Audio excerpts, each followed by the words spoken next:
The last time I saw Michael was when we had a special family gathering, and Yeah. we all planned something, and Michael came with his kids and Yeah. son, and all my brothers and their kids, and my mother and father was really surprised. And I was complimenting him on a song he did, and we were singing the harmony. And baby, don't make me, baby, don't make me, baby, don't make me fly away. And I said, Michael, I love this song. I told him, I really love your performance on that song. And he said, Jermaine, that means a lot to me coming from you. All the grandkids were there, my mother and father and everyone. And he was there with Prince in Paris, and we had a great time. And then after that evening was finished, he was so excited. He said, I'll see you guys in London at the O2. And that was the last time I saw him. He came back to the States, and I guess he was getting ready for these shows, for the O2 shows. And I was very excited because he was getting ready to do what he loved to do, is entertain and create. And it's just that he was so excited to sell out 50 shows and to be ready to get back on the stage and to really give people what he's put on his earth to do, is entertain and make people happy.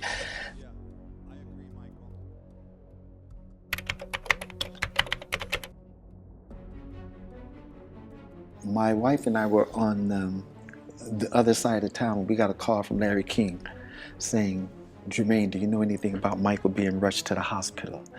And we said no. So 45 minutes had gone by, so I'd spoken to Janet. Janet called me and she said, what's going on? And I said, I really don't know, but I'm gonna find out. Then I spoke to an attorney named Joel Katz, who said that I hear it's pretty bad. So then I called my mother back, and she says she's on her way to the hospital right then and there. So we're waiting and waiting, and then Halim and I were in Azusa on the other side of Pasadena about 45 minutes later. And then I call my mother back, and I hear her sound in her voice saying that he's dead. And just a feeling of emptiness came before my body, because to hear my mother say her child is dead and my brother's dead is, I never ever thought that I would ever hear this from her lips. So Halim and I, we got in our car, we rushed across town. We were way on the other side of town, and as we got closer to Westwood, where he was at the UCLA hospitals, we saw all the helicopters in the sky, and all of Westwood was blocked off and taped everywhere. And they saw my face and they let me in. And once I entered into UCLA, I went straight for my mother to see how she was. And she was sitting there, and I guess she was there, but she wasn't there. And I consoled her and I hugged her, and I went to see my baby, Michael. I went to look for him. And Where'd you see him? I saw him laying in the room, and he was lifeless, breathless. And he just, as if it was a shell, and he was just there. There he was laying there, and Latoya was there before us, and he was lifeless. I touched his forehead, his face, and it was still soft, and I kissed him. I pulled his eyeballs back to look in his eyes, his eyelids, and I just told him how much I love him, and I'm gonna miss you so much. What do you do at a moment like that? Do you say something? What do you do? I said, Michael, why did you go? Why did you leave? Why did you leave me? What was going through my mind, Larry, I wish it was me there instead of him. Really? Yes, because I love Michael so much. It's a different love. All my family, siblings, the world loves him, but I just felt a special connection with him, because just going back over the memories, how my father used to keep us in the same rooms because we were on tours, so we were the lead singers, and just memories all came back to me, everything. And so from that point on, they asked me to read the time of death and everything. That was the most toughest thing that I had. This is hard. My brother, the legendary king of pop, Michael Jackson, passed away on Thursday, June 25th, 2009 at 2:26 p.m.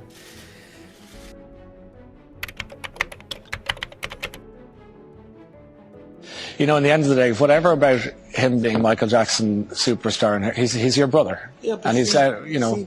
See, people don't understand.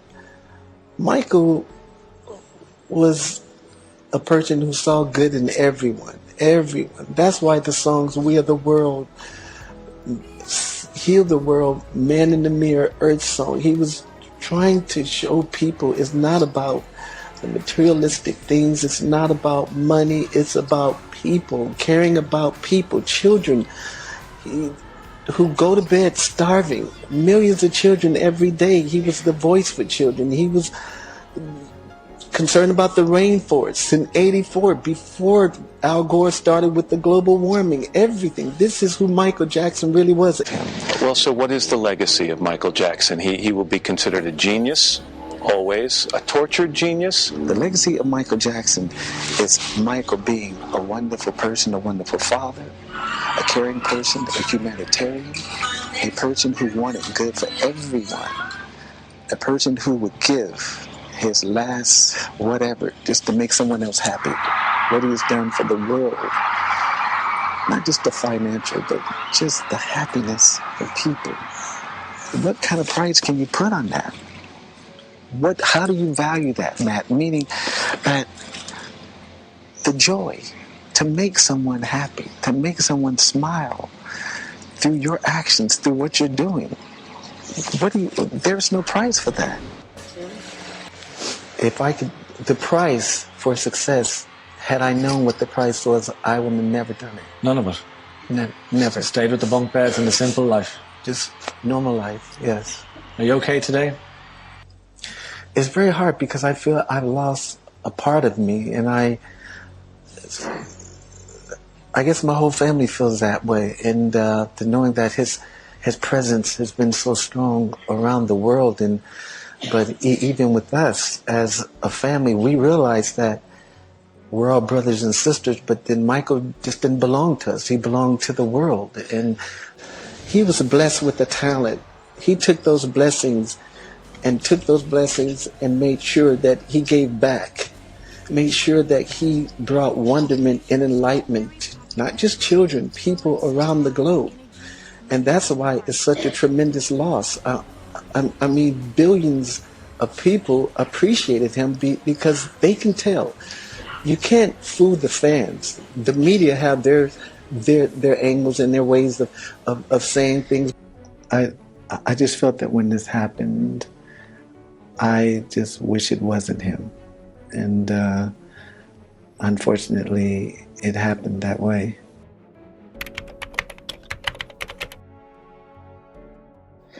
And so Randy and I, we met in the bathroom and we said, who did this? Somebody did this. So in walks Dr. Conrad Murray. And I didn't know who he was, but I said, something's funny about this man, the way he was acting. Everyone knows he was your brother's personal physician. And I just want to remind everybody, you know, he is basically standing trial because he's accused of giving a lethal dose of a powerful anesthetic called propofol the night that Michael died. It was just not one time that they were doing this to him. It was over a period of times. And they were giving him this propofol, which wasn't... You say they. Do you mean there's more than Dr. Murray? Well, these are opinion? questions that we have only because the surveillance tapes were erased at the home. Michael had symptoms that he's never had before. So it just wasn't one night. It was over a period of time. But prior to that, he was very healthy. He was looking forward to these shows. He was dancing 4 hours a day with Lavelle Smith, and he was doing well. His body was becoming toxic. And there were symptoms, which I mentioned, but he didn't know right from left. He was repeating himself. He was just have his body very cold, half very warm, and things. These are symptoms of being toxic. So, Jermaine, who do you think is accountable for Michael's death? That's the question, but we do know that there's negligence from Dr. Murray, and the fact that why were tapes erased? This is a homicide investigation.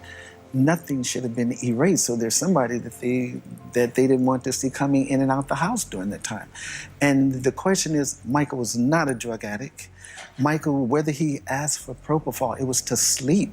You trust your doctor. Your doctors, he takes an oath to take care of you, not to take your life.